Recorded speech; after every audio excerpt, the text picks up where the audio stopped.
Good Tuesday morning, everyone. Welcome to GardenStateWeather.com and GardenStateWeather.blogspot.com, providing superior forecasting for the northern mid-Atlantic region 24 hours a day. I'm forecaster Robert Smith, and yesterday was a busy day around the Weather Center and around in general. So there was no video yesterday, but everything was expressed on Facebook and social media as well. This is the in-depth video forecast analysis discussion for a rather changeable morning here with lots of rain on the way, rain overhead, and some sleet and freezing rain still mixed in further to the north and east you go. This is a video forecast discussion for the 29th, the last Tuesday of December, and also the last Tuesday of the year 2015. Plenty of rain over the forecast region this morning. We still have some sleet and some freezing rain here across the portions of the Poconos, 476, 84 here. And basically all of this is moving to the north and east as a shield of warmer air, and the 850 millibar level and 700 millibar level at the upstairs, the middle and upper layers of the atmosphere surges north along and ahead of this warm front to the south at the surface here with a wave of low pressure off of Rocky Mountain, North Carolina here and off the coastal waters. We've got some moderate embedded areas of some moderate rain. We've already picked up about a half of an inch or more and probably going to finish up with about an inch this morning. Here's our low pressure area out to the west here, which is occluding over Milwaukee and Lake Superior here near Chicagoland this morning. And it will send the cold front through the region by this afternoon and evening, exiting this rain to the north and east, and then a drier and near normal pattern for the end of December, something we haven't seen in months, is actually going to be happening for the rest of this week and into the brand new year. Temperatures this morning are ranging from the chilly upper 20s and rising rapidly through the lower and mid 30s now across northwestern New Jersey and the Poconos, and into the upper 40s and even low 50s. By the time we get into the afternoon hours, places like Richmond and parts of the D.C. area could approach 70 degrees, while interior sections of Connecticut could stay close to 40. Quite a contrast. Winter weather advisories across the interior here, they're going to be expiring by the National Weather Service according to tier. As we get into Morris County and Warren County, they're expiring at 7 a.m. this morning. Also at Sussex County and into portions of northeastern Pennsylvania, they're going to expire at 11. The further up you go into upstate New York here and into portions of Connecticut, they're going to expire at around 11. There's also a coastal flood statement until 3 o'clock for the south, from Yonkers here of the south shore of Connecticut up to Stratford here. Also along the southern shores here near Hicksville, Long Island as well, we have a coastal flood statement until 3 this afternoon. We've got a coastal flood statement for the New York City metropolitan area from Port Elizabeth out to Levittown around until 12 this afternoon. We have gale warnings in effect until 10 a.m. on Tuesday. This is this morning.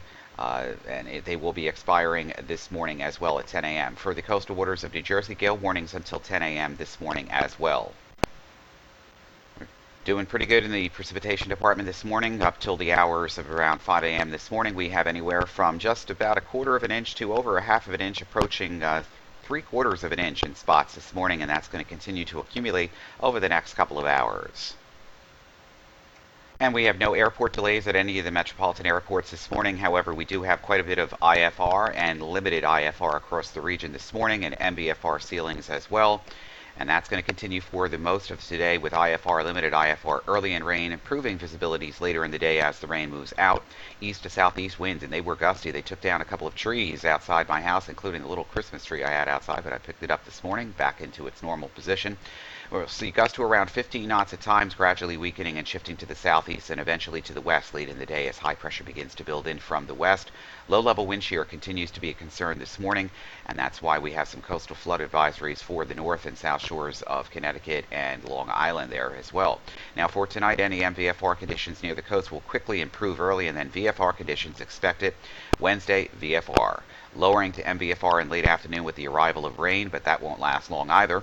Wednesday night, MVFR and IFR conditions and rain during the evening, and some improvement possible late at night as the rain moves to our east, and then everything just clears up Thursday through Saturday, VFR conditions. So, and near normal too, something we haven't seen in several months. Right now outside of Newark, it's 39 degrees. That's not too far from the normal at this time of the day or this time of the year. Dew point 37, humidity 93%. The wind is northeast at 13. We've got light rain and fog, and we've got a wind chill of 31 degrees Fahrenheit. That's what it feels like with the wind out there. And also we're going to be in MVFR and IFR conditions for most of today with light rain, improving conditions late this afternoon. And we are in IFR right now in Philadelphia, temperature 47, that's warm, dew point 44, humidity 90%, the wind is northeast at 9, visibility is 4, and light rain and fog. The last hour they picked up 0.13 of an inch.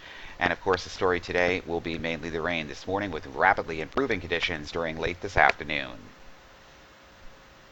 Futurecast radar says the rain is out of here in most sections by mid to late morning, and then drying conditions for the rest of the afternoon into the evening hours. And as we approach Wednesday again, clouds will be increasing, but most of the rest of Wednesday should be relatively dry. We'll introduce some more rain around the region again later on Wednesday afternoon and Wednesday evening. But for the most part, the Doppler is showing everything to be pretty clear until we head over into later Wednesday and Wednesday evening, where we could be clipped with a little bit more rain right around the coast.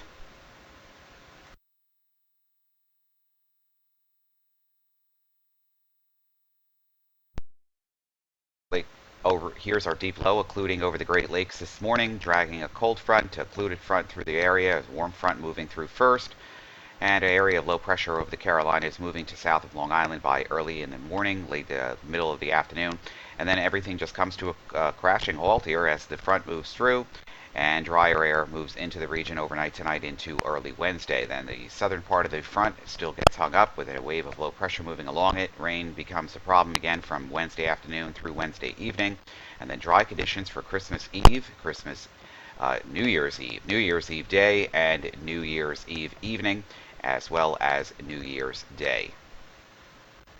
Quite a contrast today. Temperatures holding in the upper 30s across interior Connecticut, the low to mid 50s out on Long Island, including the city, getting close to 63 in Philadelphia, 69 to 70 degrees here in portions of the Delmarva as that warm air continues to surge north. By the time we get into the afternoon on Wednesday, temperatures cool back to the 50s, which is still above normal for most of the metropolitan area, excluding the upper 40s here up in the Hartford, northern New England area.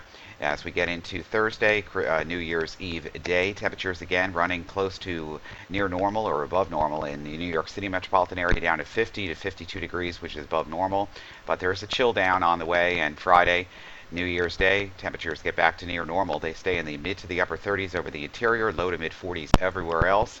And by the time we get to Saturday, which is the 2nd of January 2016, going to be temperatures in the upper 30s to around 40, which is near normal for this time of the year. Believe it or not, that is normal. Temperatures on Sunday afternoon, again near normal. Mid to the upper 30s to around 40 degrees is going to feel like winter is back in action and full swing, at least in the temperature department, not so in the precipitation department yet. Temperatures on Monday continue in the upper 30s to around 40 degrees. This is the current state of the stratosphere this morning. We still have our vortex here located over the western portions, the western peninsula here of Greenland. It also shows up at about 70 millibars, about the same location as well. Here's our big warming that is still occurring out over the mid-continent, mid-latitudes. We used last night's 0Z run of the 70 millibar temperatures in the stratosphere here. Here's our warming here in the mid-latitudes here. And here is our vortex over Hudson's Bay, Canada. If we move through the period about 240 hours, we can see the warming continuing, splitting up the vortex, one lobe going in towards Europe here, actually towards India and Russia and the other part of the continent, and one dropping down through Hudson's Bay, Canada here.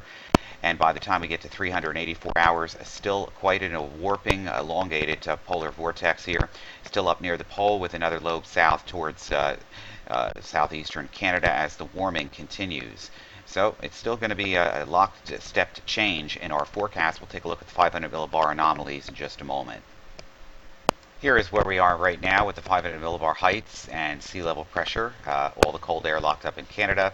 We can see things are still quite cold out in the west with record-breaking snow this season so far, and precipitable water values in the snowpack have been incredibly high across the western United States. In the east, the mild pattern continues, but the pattern is going to break down by the time we get into 144 hours. This is valid on the 4th of January. We can see vort lobes now with our deep low south of the Aleutian Islands, forcing a ridge access in the west and then a trough access in the east. It's not a very strong deptitude of this trough, but it's still there nonetheless, and much colder air is coming in. Now, by the time we get to 240 hours, we're still finding the part of the vortex here split, and another lobe here south of Hudson's Bay, Canada, and still an active subtropical jet, a split flow pattern from the polar and the subtropical jet streams in a very active pattern, but not necessarily a snowy one. Not just yet for our region, but we do know that the cold air is probably going to be locked into place during the first 10 days of January. These are the European weeklies, which came out last night at 0Z run. We can find above normal heights over the top of the colder heights down into the southwestern and southern plains here. As we get to the middle part of January, below normal heights again from well, basically southeastern Canada, Quebec, all the way down Hudson's Bay into the eastern United States. This could be a storm potential, but maybe not.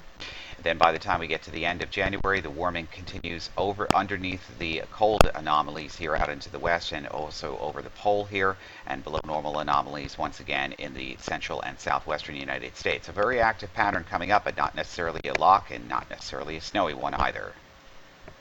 Haven't seen too much negativity in the North Atlantic ice oscillation as of late. It's forecasted to be in a negative state with a little bit more blocking right through the middle part of January, and then again it's forecast to go above the mean once again as we approach the mid to the late part of January. This is from the European ensemble mean.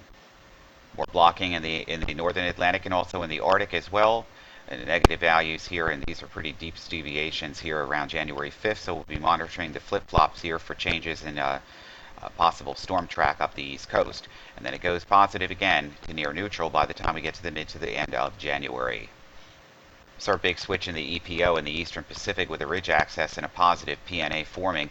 Our negative EPO values are showing up, and then they revert back to positive in the middle part of January, only to go slightly negative again by the later part. So it's going to be an up and down ride here.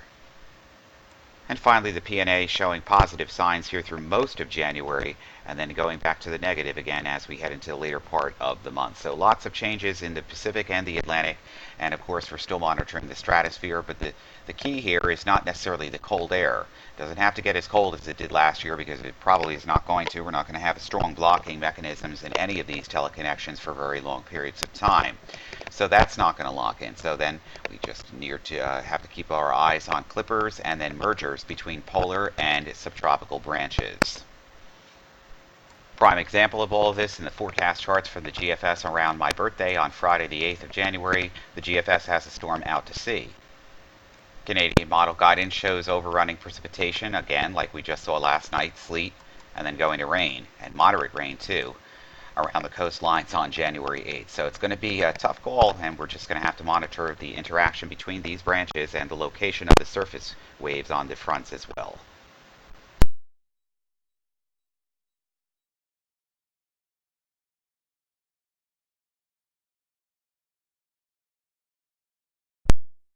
In case that didn't come out, it's GardenStateWeather.com, GardenStateWeather.blogspot.com, Twitter, Facebook, and Google+. You make it a good Tuesday. We'll be back bright and early on Wednesday morning.